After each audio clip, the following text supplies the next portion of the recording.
Welcome to the campus of North Idaho College and today's broadcast of the North Idaho College Public Forum. The crew is comprised of North Idaho College television students. Your moderator is North Idaho College political scientist, Tony Stewart.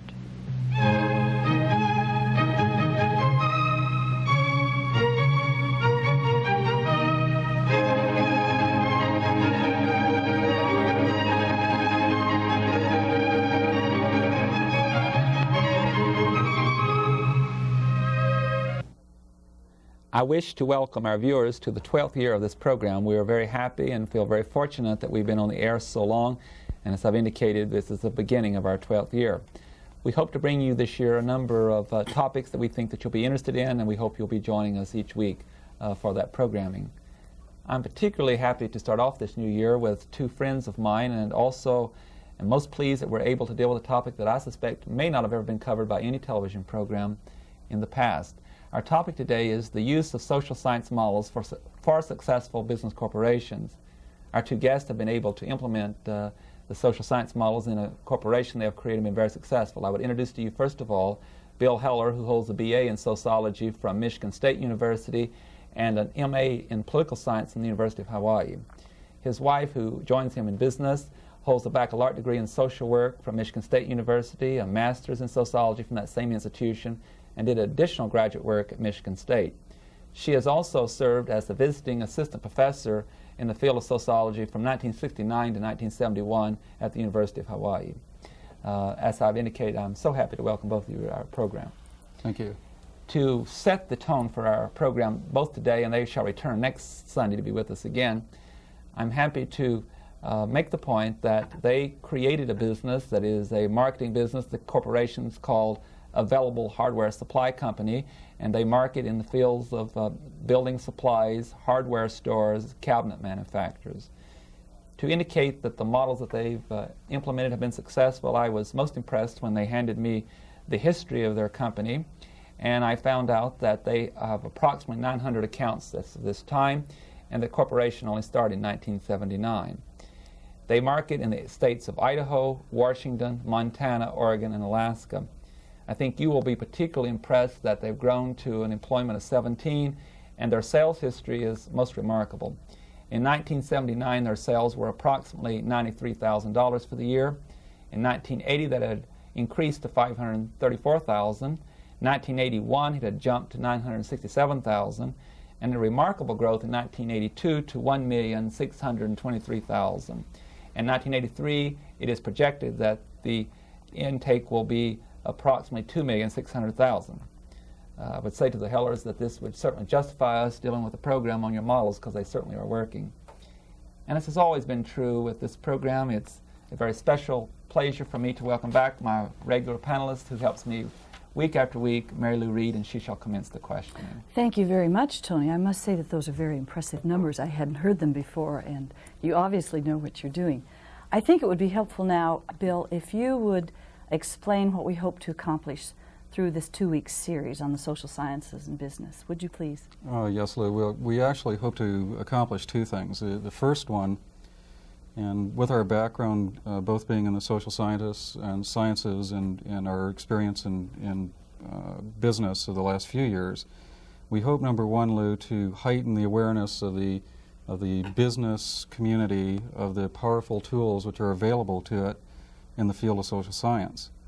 And on the other hand, if we are addressing social scientists in our audience, we hope to heighten their awareness that the tools with which they have such great expertise are most valuable to business, and we would hope to encourage them to reach out to business people and demonstrate to them that value. And we hope to, through the example of our company and some of the models that we're going to present, to heighten their awareness of those 2 points. So you'd like to bring these two disciplines together and meld them in some sort of happy marriage? That's correct. We think that traditionally in the typical college environment and carried on into the workaday world, that there's been a certain lack of linkage between those two fields. We tend to think of a business curriculum as being separate from a liberal arts or a social science curriculum, and I think there are many transfers that are possible there, and transfers which can be quite valuable. Let's begin talking about some of these transfers, because I think it would be helpful to have both of you point out what you think the business world is lacking right now that the social sciences can help out with. Do you want to start with that, Bill, or Gretchen? Well, I think I'll just make one comment, and then Gretchen will chime in there. It's not a matter that the concepts have been lacking. I think the social science thinking is a way of organizing your thoughts, to think about any kind of organization, whether it be a business organization, social organization, hospital, school, whatever. And there are certain concepts in the formative periods of business development that were most useful to us in formulating our business that we used. And one of them was the relatively simple concept called functionalism. I see. Gretchen, carry on, please. Well, basically, functionalism is the description of a social entity or social organization in terms of the tasks that it performs. Not just any task, but tasks which impact on the ability of the social organization, the business, the school, the hospital to survive. It's a descriptive tool. It's a conceptual model that you use to explain what's going on. It's a descriptive model that allows you to pinpoint where your next actions are going to be, to organize your thoughts. I think there's probably two major points under functionalism, and that is the concept of structure and the concept of function. If we look at a social organization or business, we can say that it is in essence a system, and it's comprised of specific parts.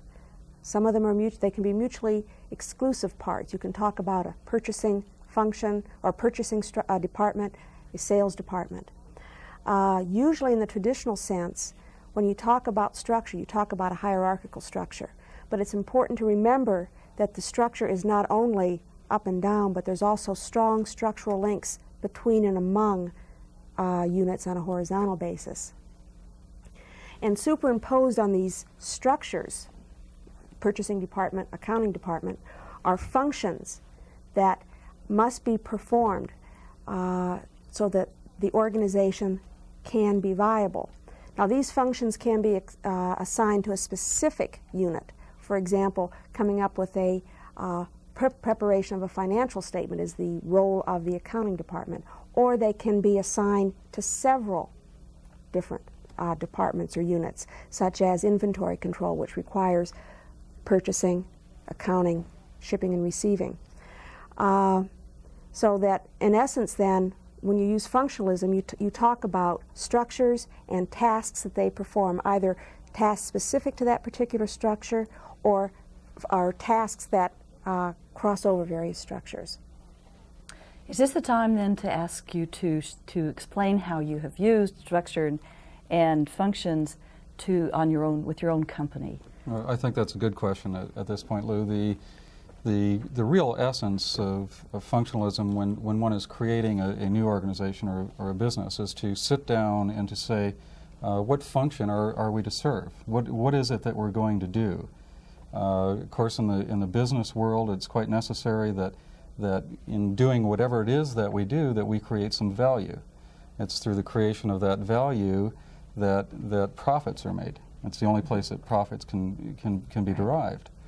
So when we think about our particular business, we looked at our business and we said, okay, we're going to be a sales organization. You're selling hardware. We're going to sell hardware, that's very true. And someone commented that, well, aren't we really a warehouse organization? And we said, yeah, well, that's true, because we're going to put some hardware in a warehouse in a central location, and we're going to do that. And the fellow that early in our business who became involved with processing orders and shipping orders said, well, golly, we're really a shipping organization. And we said, that's true. And then we hired a salesman, and he says, well, we're not a shipping organization, a warehousing organization. We're a sales organization. Well, the truth of the matter is that it was necessary for us to locate the function of available hardware supply in a marketplace. And the term in the most simplest form is that we are a distribution organization. We purchase goods from manufacturers from all over the country. We bring those goods into a central location. We inventory them in proper quantities if we're doing our job properly. We package them into smaller units, and we deliver them to our customers within a given geography. So we really are a distribution organization. So the function that we serve is to distribute. Okay. Then how about your structure? Well, in order to accomplish that overall function, functions are oftentimes synonymous with goals. Our goal is to distribute. In order to accomplish that function, we had to organize sub-functions in various different configurations in order to accomplish that overall goal. But it's most important that in the power of functionalism is that you continue to focus on what your bottom line goal is, and our bottom line goal is to be a distributor and to survive in the marketplace.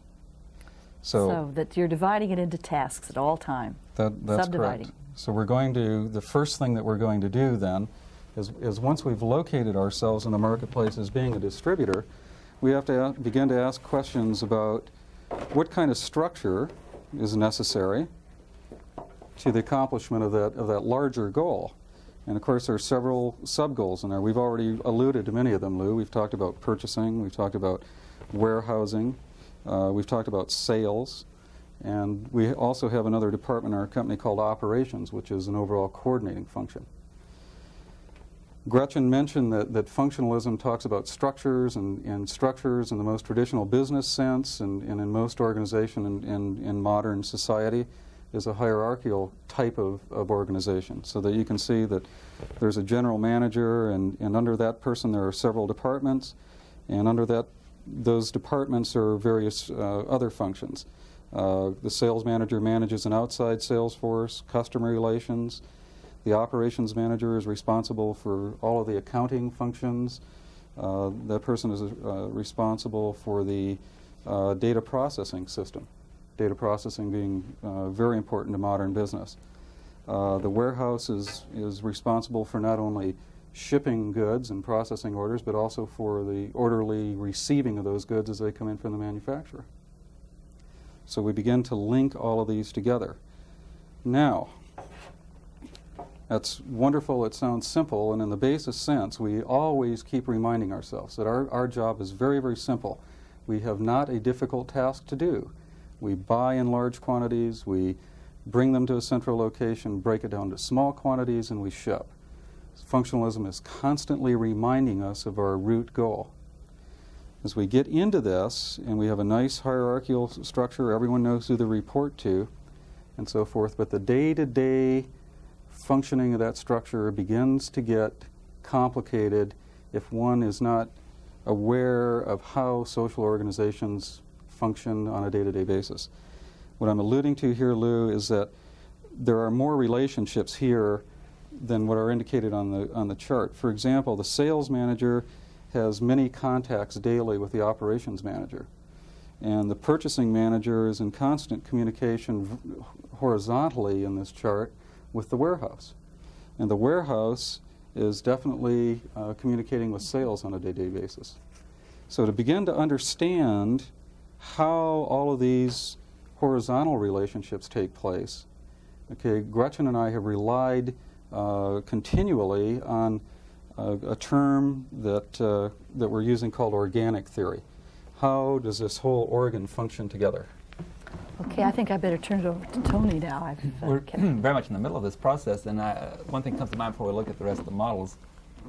For our viewers who may not have the advantage that we've had of some discussion prior to the program, what we really are doing is we're going through basically three models that you're using from the social sciences, and we've been talking about the first one, functionalism, and Bill, you've just alluded to the organic model or theory, and then the third one we'll deal with the functions of social conflict. But before, Gretchen, you take us through how the organic theory fits into the corporation, into the functionalism. Bill brought to my attention that with my background in social sciences, I've always thought that anthropology and sociology in particular are disciplines that take a look at the whole person. They look at all aspects of humankind.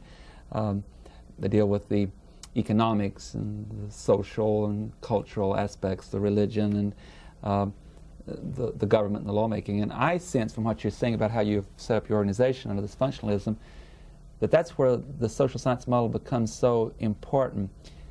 Am I correct or wrong in that a lot of corporations lose sight of the overall picture and they zero in on a given department, and through that emphasis they may lose, they may even lose profits, or they may not continue to survive. Am I reading that correctly?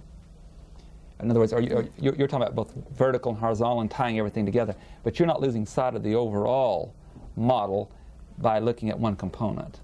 Right. Well, only. that's the key to using functional analysis or organic analysis. Recognizing that there's no specific part in and of itself that can cause an organization to survive, to grow, to prosper.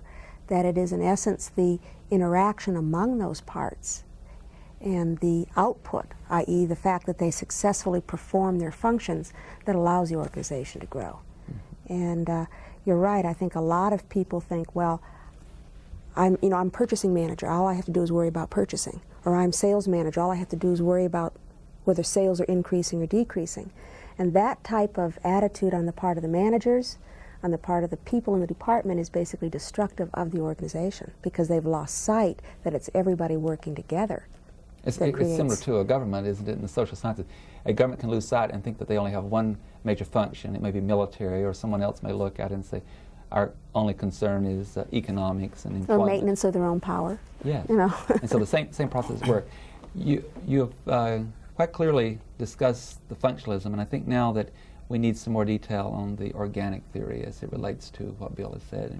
Right, if I may interrupt, Tony, a thought has just occurred to me while I was sitting here that I've often heard it said that the social sciences are referred to as the sciences of the obvious. And certainly what we've depicted here in a typical business organization is not revolutionary or new in any way. The point is that by dealing with the sciences of the obvious, we can begin to see certain ahas in this structure, that we begin to understand what the real interrelationships are, and it's the tools that are available in social sciences give you that power to organize your thoughts in such a way that you can depict interrelationships much more strongly. Mm-hmm. The chart is not revolutionary. The concept of thinking about it social scientifically in the business community may indeed be revolutionary. We hope it is. Gretchen, what do we mean when we talk about organic theory? Or how does it work? Okay, it's basically the idea that each part serves a particular function, and these functions have to be performed in order for the organization to survive, and that in order for a particular unit, like say purchasing, to perform its function, it must interact with, let's say, accounting. It's got to know how, purchasing must know how much money it has available to spend before it can go ahead and order. You know, accounting needs to know from purchasing what their projected purchases are so that they can project cash flow. And it's this interchange between these structural units that Bill was indicating on the chart, that this interchange that requires interaction, and it's this interaction that is basically the lifeblood of an organization. Interaction between, for example, purchasing and accounting occurs, you know, wiping aside friendship and all this type of thing, occurs basically because purchasing has some information that accounting needs to know, okay?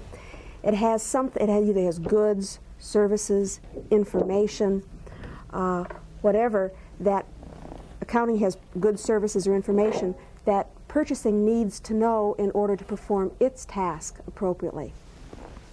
So that there is this necessity of this interchange. It's this interaction that, and the recognition of the importance of it, that's probably the integral part of organic theory.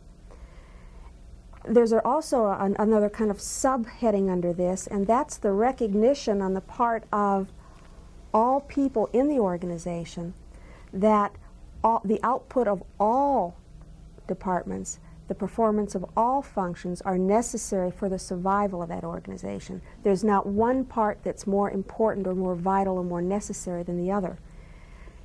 Each unit performs functions that must be respected, must be indeed endowed with the same sense of value. There's a breakdown in the process. Right, or else you end up having hard feelings and and perhaps an overemphasis on one segment of the organization.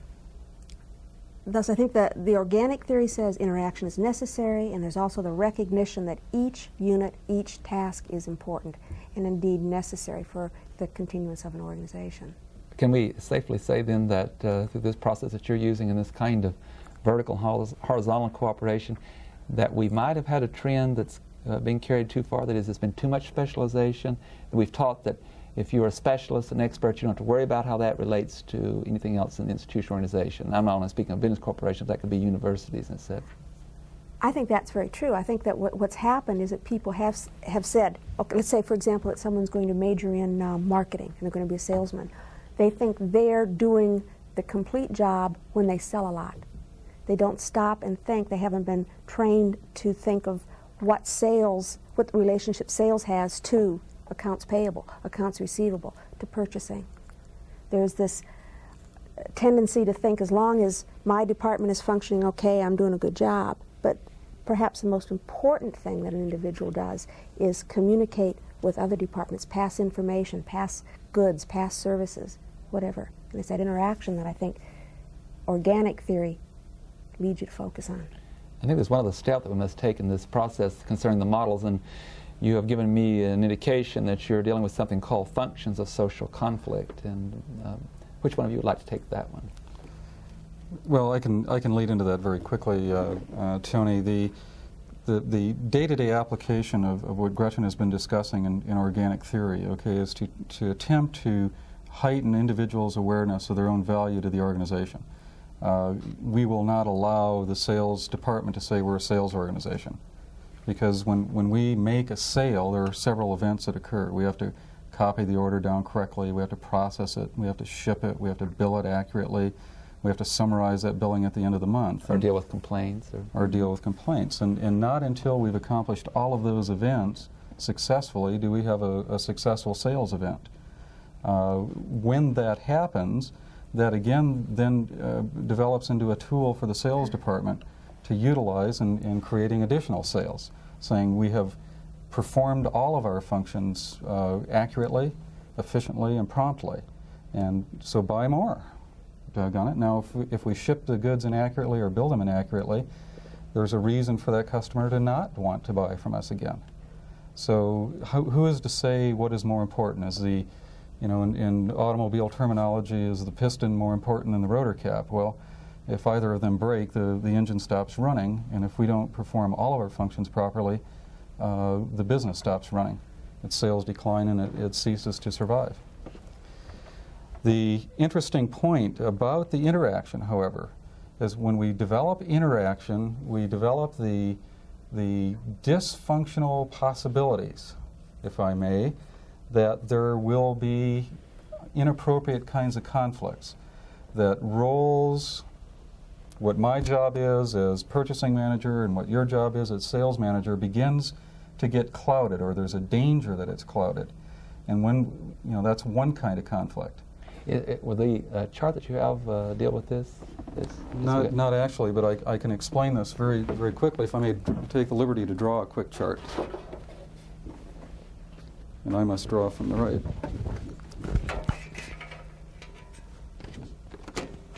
It's not going to work. I'll draw left-handed.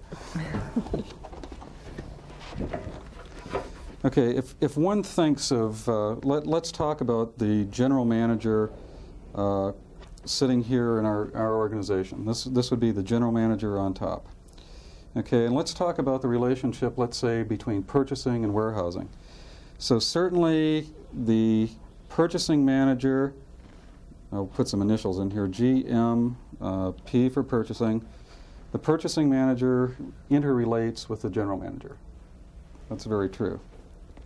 Okay, the warehouse manager interrelates with the general manager, but he also, put a WH for warehouse, he also interrelates with the purchasing manager, because they exchange information daily. The warehouse manager, hey, we're out of butt hinges. You have to order more butt hinges, or whatever the case may be, and they communicate with one another 1,000 times a day. It's this area in set theory referred to as the intersection, okay, where it's important for the general manager to focus attention, because if you've done a good job on the personnel end, you probably have hired an adequate purchasing manager, or maybe even an excellent purchasing manager, and you have a very, very good warehouse manager.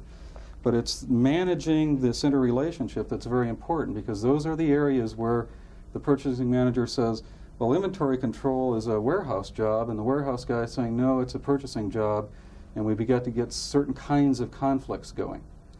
Now, as Gretchen will go into, there are some conflicts which are quite valuable to the organization, and it's those that we need to focus on. Gretchen? Would you care to comment on that, Gretchen? Okay. He mentioned inventory control, and I would call that primarily a system maintenance function, and it's shared between the departments, or among between those two departments, and actually among not only purchasing and warehousing, but also accounting. But whenever functions are shared among parts, or a unit needs some information from another unit in order to perform its function, or a particular unit has a multiple function, you have a potential for conflict, because you can't do everything at once, and anytime you have interaction, you have a potential for conflict. Okay, now to gain, let's say, for example, that purchasing needs to have information from warehousing. For purchasing to get that information, we're basically saying is that purchasing needs some resource that warehousing has, be it information or whatever, and purchasing values that information. Purchasing doesn't want to have to expend a whole bunch of energy in order to get a little bit of information from warehousing. They would rather have warehousing do the work and give it to them. Okay? Warehousing, on the other hand, would say, well, I'll just feed them raw information, and purchasing can combine it and analyze it and come up with the answer. And the method with which that information is exchanged, we call it social currency or whatever, or interchange, must be decided upon. What Bill was talking about is when you have this interaction, someone has to decide how this information is going to be transferred. Is it going to be a routinized procedure? We're just about out of time, so quickly, could you tell us who's going to decide that when both sides are saying the other one should provide Well, there's two information? ways it can be decided, either by the most powerful unit or by a third more dominant force. Which do you recommend?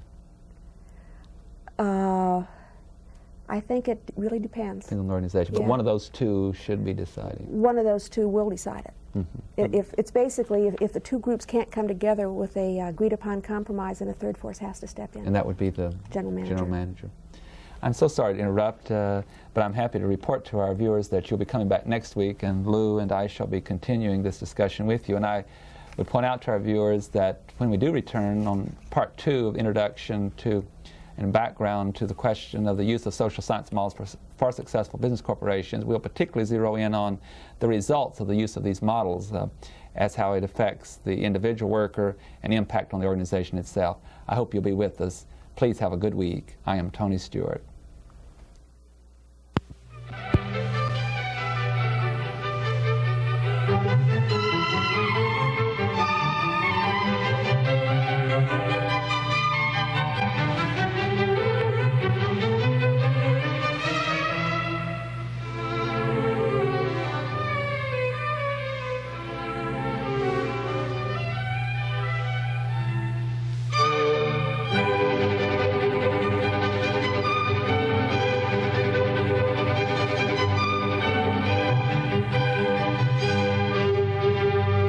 The North Idaho College Public Forum can be seen at this same time each week over this station. This production was videotaped earlier by a North Idaho College student crew for viewing at this more appropriate time.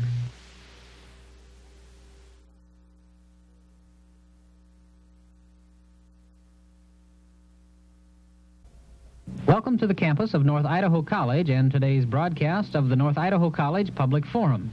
The crew is comprised of North Idaho College television students. Your moderator is North Idaho College political scientist Tony Stewart.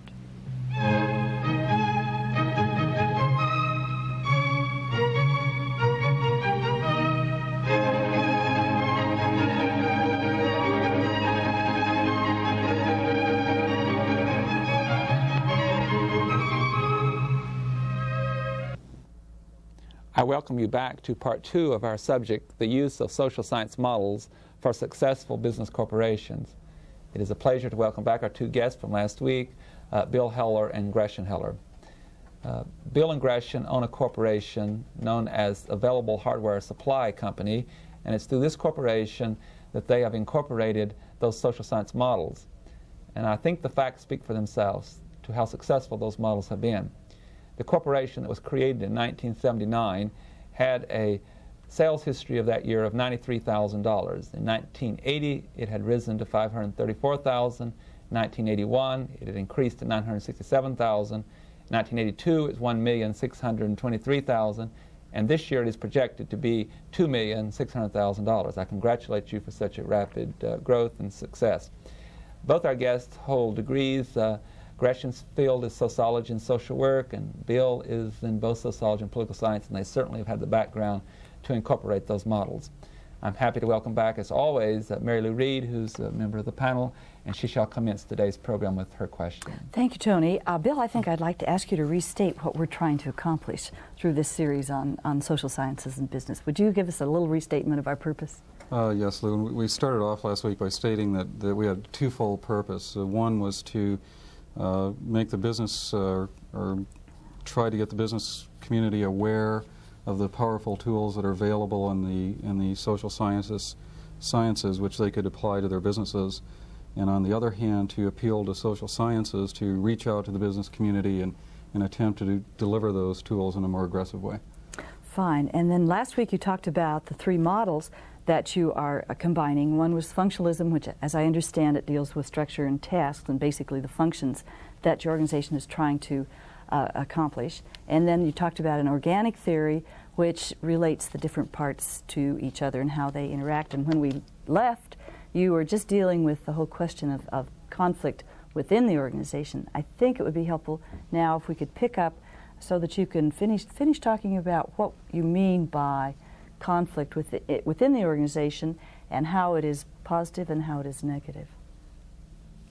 Gretchen, would you do that, please? Okay. Conflict theory is basically a recognition of reality. Reality is the need or the necessity to interact with people, different units, different departments, different institutions. And it's this necessity of getting out of your nice, comfortable little niche, so to speak. It's this necessity of breaking through these system boundaries in order to acquire either information or goods or social currency or money or whatever from another unit. That leads to conflict because each group, each individual, each institution, each whatever department wants to get the most for doing the least. It's human nature. So anytime you have an interchange or interaction, you have people saying on this particular task, this is your part of the job, and they say, oh no, that's your part of the job. So you have a conflict situation. You've got either different values, scarce resources, scarce time, and everyone's trying to maximize their own gain and minimize their own work. So that when you have, for example, a relationship between purchasing and accounting, you have a situation where accounting needs something from purchasing in order to perform its function. Therefore, it must interact. Now, in this situation, you have a potential for conflict, and it is perhaps the best function that a manager can perform is to somehow routinize that interaction, to eliminate unnecessary conflict. So, in essence, the flow of information or goods is free and unimpeded. You have to rationalize or routinize these interchanges among the departments. Can I interrupt and just ask you how you do this at Available Hardware? How do you make these interactions routine? If I may, Lou, we were dealing with a small chart at the end of the last program. If we can refer back to that, we represented the function of general manager by the circle on the top and the function of purchasing by the circle that I'm pointing to now. And we indicated that purchasing and the general manager interrelate on a daily basis, and that purchasing interrelates in this area here with the warehouse manager. They're exchanging information constantly. And it's that exchange of information where their roles begin to get clouded and the potential for conflict exists. This is sort of the day-to-day operationalization of this concept of conflict. Now, there are two kinds of conflict that can occur, and it always occurs in this area, the relationship. It's where they interchange. We can have the kind of conflict that says, gosh, warehouse, that's not my job, that's yours. And the warehouseman says, no, that's not my job, it's yours, and you're the one who screwed it up.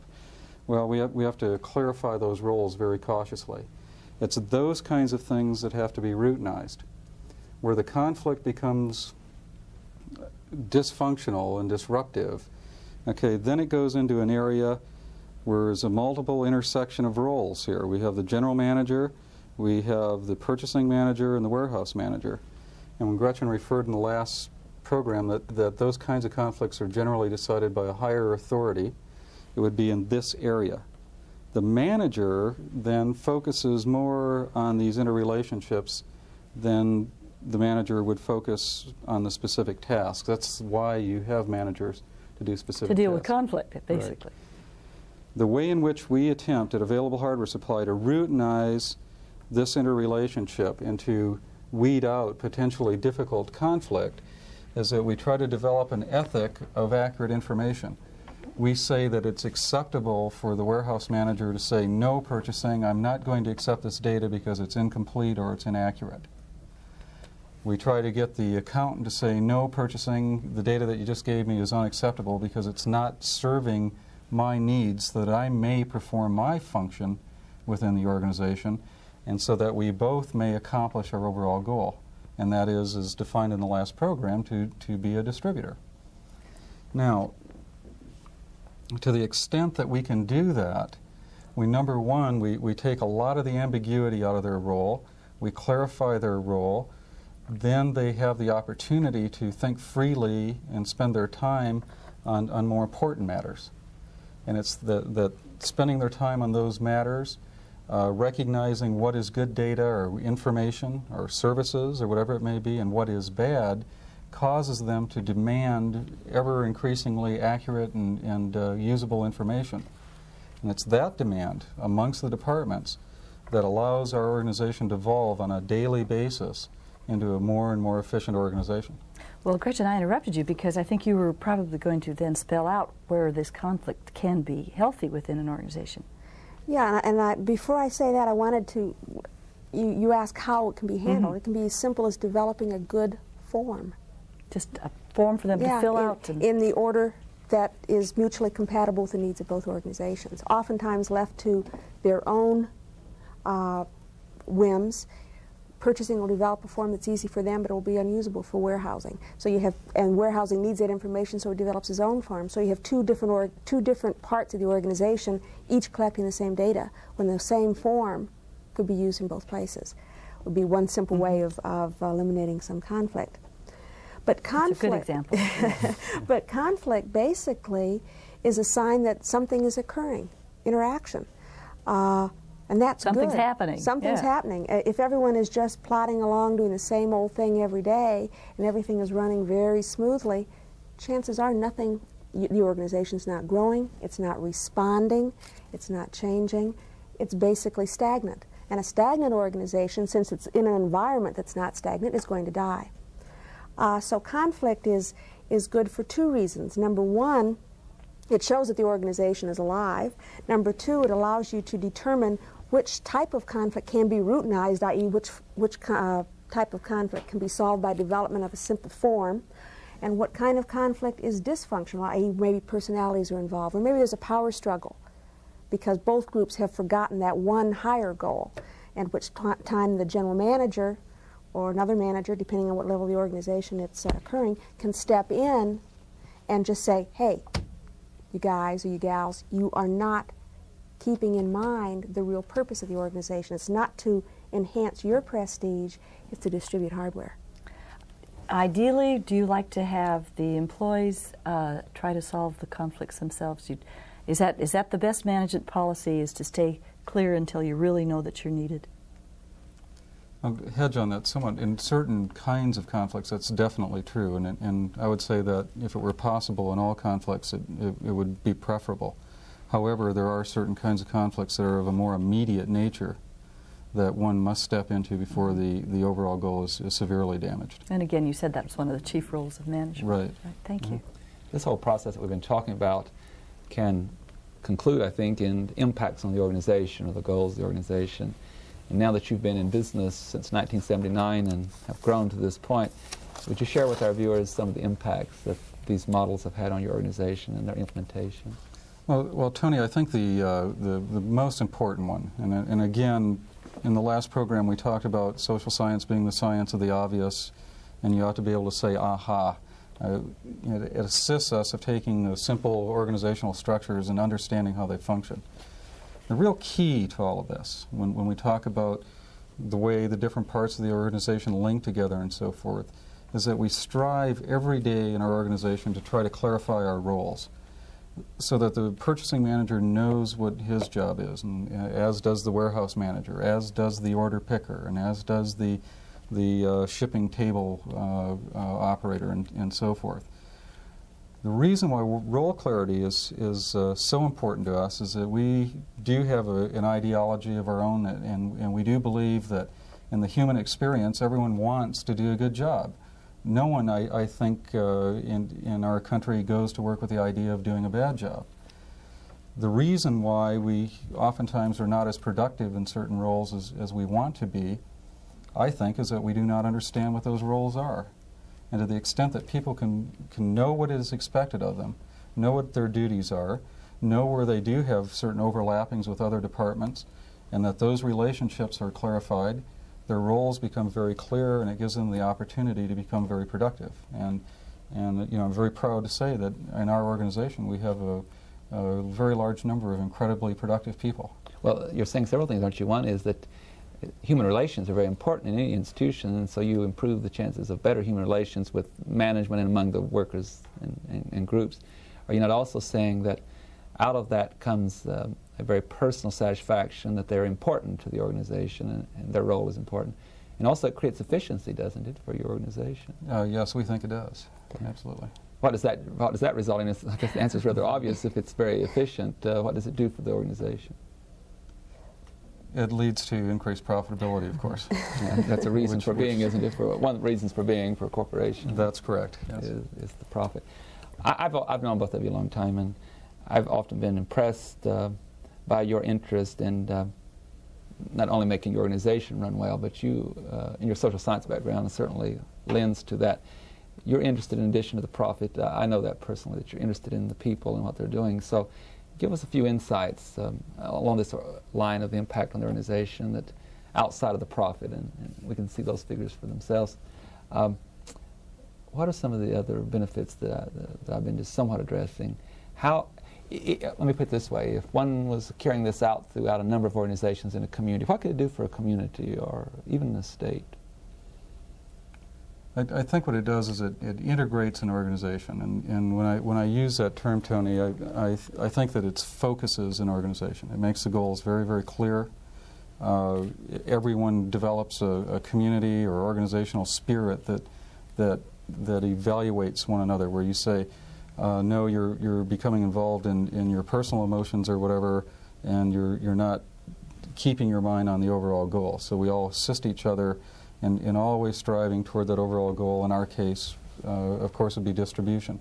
If it were a government, a city government, or whatever, it would be to deliver social services to the community. And if this is done better, then the community is somewhat happier. That's correct. Right. I have one final question for Gretchen before I turn it back to Lou. And we hear a lot about labor management and labor unions and this whole process. It has struck me today, as I've been listening to you, that some of these models, if adopted and applied in an effective way, as I think you're doing, would it not be correct that this could be somewhat significant in the labor movement and management? What I'm attempting to say is maybe that labor unions and business corporations could work out some of the differences in a much more effective way if they involve themselves in change in the organization. I think that's very true, and I think part of the problem with productivity in this country is that management has become extremely selfish, and I think labor in some ways has become selfish, and we really have to start focusing on what our real goal is, you know, whether it's to produce a good or services, et cetera, in the most humane way, you know. There is a tendency on the part of management to say, I'm going to get somebody to do something for as little as possible because they're easily replaceable. They don't have any value. They don't recognize the importance. In any corporation, in any organization, the part that perhaps the general manager thinks is least important can be most destructive to the organization. You can have someone who is breeding discontent. You can have someone who's stealing or whatever. So every organization has to strive to convince all parts of the organization that they are as important as other parts of the organization. Labor and management, when you're talking about that, you're getting into a more of a class conflict type role model or model of social conflict, and there's obviously different concepts you have to use to describe what's going on, but basically I think that labor and management relationships, they could routinize a lot of the day-to-day conflict and then focus on those real crucial issues in that little intersection up there, you know, because that's where maybe that's a bread and butter issue, okay, but routinize those other ones.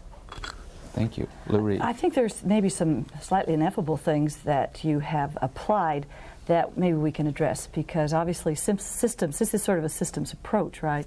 That's correct. But there is a whole question of leadership and how it is implemented. And I'm curious as to how you do communicate this whole sense of the system and of the team to your employees, and what are some of the ways in which you encourage leadership, encourage innovation, encourage them to think up new things, and also give flexibility within what is obviously a structure. Is that too much in one go? There's about 12 questions in there. Yes. What are some of the things that can't be factored in that are very important? Well, Lou, I think, again, it's just a constant reaffirmation of the goal. We try to do that, and then we try to constantly reaffirm what everyone's importance is to that goal. And that, more importantly, that we try to reaffirm that everyone's function is critical to the goal, because if their function falls down, we can't attain our goals, period. So they're absolutely necessary to the survival of the organization. And given that, and looking for output, you know, we're not so concerned with what's going on here in purchasing. We're looking for the output that's being transferred to the warehouse, or the output that's being transferred to accounting. It allows the person enough flexibility within his own particular realm to be creative. The difficulty, though, and I hear another question in there about what are some of the difficulties. And I think probably the most significant one that we face is that our particular economic system, in the way that it distributes economic rewards, in other words, the way it determines value, is not always compatible with this kind of thinking. Our economic system says that a secretary is not as valuable as a salesman. You have to pay a salesman far more than what you would pay a secretary, and that a purchasing manager is more valuable than a warehouseman. Now that's what our economic system says. Now we're faced with the constraints that we have competitors, of course, and we can't pay the warehouseman what we pay to the salesman, as much as we would like to, because we truly believe that the function of that warehouseman is certainly as critical and survival-oriented as the salesman or the general manager. But the particular economic system within which we operate does not allow that. Well, then how do you make each person feel equally important? You do by emphasizing function and role, all of the things that we've been talking about in the program, and you attempt to pay within the limit of your financial resources the most equitable salaries that you can strive for. Very good. Thank you. There's another area here that comes to my mind as we look at this whole process. I just have impression that there are people in our audience who are business people that have been intrigued by these statistics in particular and your use of your models. And from that, and I don't know what contact you've had with other parts of the business world, what are the chances of acceptance by the business world of some of these models and incorporation of those into institutions and organizations as you have done? Shall I field that? Yes. I think that that if businessmen were to take a look at this body of literature and the number of social scientists or people who are trained in the social sciences that are available in the marketplace as potential employees, we certainly have a large resource at our colleges and universities of social scientists. If they were to take a look at the human resource that's available with this body of knowledge, and take a closer look at the kinds of concepts that are articulated by those individuals, and then look at their own businesses, develop applications, they'll find that they're very successful. And successful in the business sense, of course, is profitability. Business can make money in social science. And I think that they're passing up perhaps a tremendous resource there. If you keep growing like this, I think that there'll be more interest. You'll be in demand. This brings a question along that line too, Bill. Coming from the academic community, I'm always very interested in curriculum and how it should be altered to assist those people who are going out in the field. I sense almost from what you're saying that we should take a very close look at some of the degrees that we offer, such as in the field of business administration and how that relates to social sciences. Would you recommend a careful look at maybe a reorganization of the curriculum, or maybe even a totally new degree with some kind of combination of the social sciences and business? I would say that I would certainly support either of those two. I think that that it's a tragedy that in the local or in the typical business curriculum that we're required to take Sociology 101 and Political Science 101 and Introduction to Psychology, and that's normally about all of the exposure that we have. And of course those are very introductory courses. They open up some vistas, but I think the ethic on the college campus is to get those required courses out of the way and go on to the real hardcore marketing kinds of things. And probably take those pass-fail and move on into the important things, your business courses, right? That's correct. and I think we're missing a lot by not taking the business student further into some of the concepts that would be associated with the more higher level courses in the social sciences. Gretchen, I guess I'm trying to do a summary with this question. You interested me very much with comments you made 2 or 3 times in preparation for this program. You've indicated that at times the business community almost shudders at the use of such terms as a bureaucratic organization or the bureaucracy. And I have heard you indicate that there might be a misconception of that term, and that it might be much more successful if the business community would maybe give a different look at that, or a new look. Would you explain what you mean by that statement? Well, basically what has happened, and I think it's probably come out of the late 60s, is that for some reason businesses have blinders on when it comes to social science. It's basically fuzzy-headed liberals, and bureaucracies apply only to government. In fact, a bureaucrat is by definition, in common day parlance, a government official, and that's not true. A bureaucracy, a social organization, is a business. It's a hospital. It's a community. It's a nation. But the tools that you use to study bureaucracy, study social organization, are cut off from the business community as long as they are unwilling to concede that there is some value, that there is such a value as worldview. And social scientists have the same problem. I mean, the profit motive is a dirty thing in a lot of the liberal circles. Maybe it is, maybe it's not. It depends how that's generated, I think. But there's a kind of an ideology that says we cannot communicate. It's bad to communicate. I'm a sociologist, therefore I am anti-business. Okay, I'm in business, therefore I'm anti-social science. That's not true. Thank you. Lou Reed. Well, Tony was talking about business schools, and I would like to ask you if you think that the emphasis on profit is actually leads towards less profitability. Is the bottom line as a criteria always good for business? I think that overemphasis on profit is what makes business unprofitable. Mm-hmm. And what would you recommend to business schools, other than incorporating some of your ideas, of the social sciences. What's really wrong? Is it too inflexible? Is it too rigid and too narrow? The training that you get if you go after an MBA. That's difficult to answer, Lou, not having an MBA. I think that there are some misfocuses, however. You talk about maybe focusing on profit is far too narrow. I would agree with that totally. I think the whole point of this entire program is that focus on function. Know what it is that your organization does. And if you focus on carrying out that function, in our case, the function of distribution, all right, then the sales come and the profit comes automatically. You don't need to worry about that part. As long as you're doing your job and you're creating value in the marketplace through doing your job or accomplishing your function, and then profit is automatic from that. But you wouldn't make any take any risks or make any experiments if you were only concerned about profit, right? Well, what I'm saying is that it seems to me that you're offering windows into greater profits, only you're going about it in a different way. That's correct. I'd agree with that, yes. I think what you're talking about is that the problem that this nation and other nations are faced with, and that's short-term profitability. They emphasize short-term profits. You know, how little of a raise can I give somebody in order to bring my bottom line up next fiscal year, as opposed to, you know, how much should I invest in this person's retraining or continued training so that 3 or 4 years from now, this person will be a even more important, efficient, productive member of our group.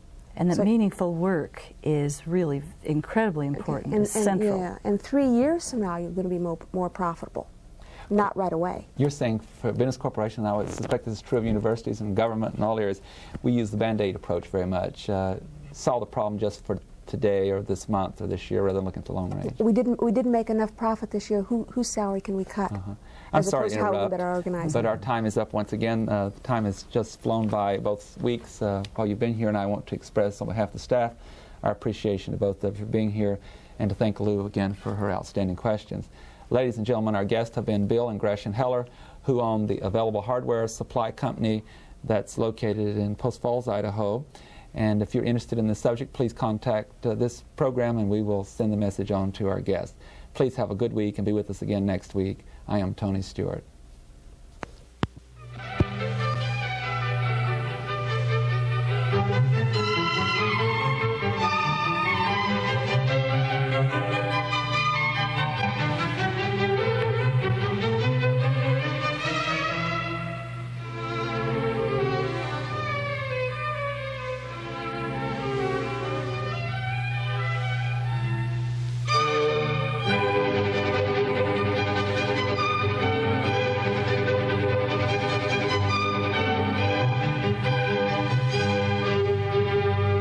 The North Idaho College Public Forum can be seen at this same time each week over this station. This production was videotaped earlier by a North Idaho College student crew for viewing at this more appropriate time.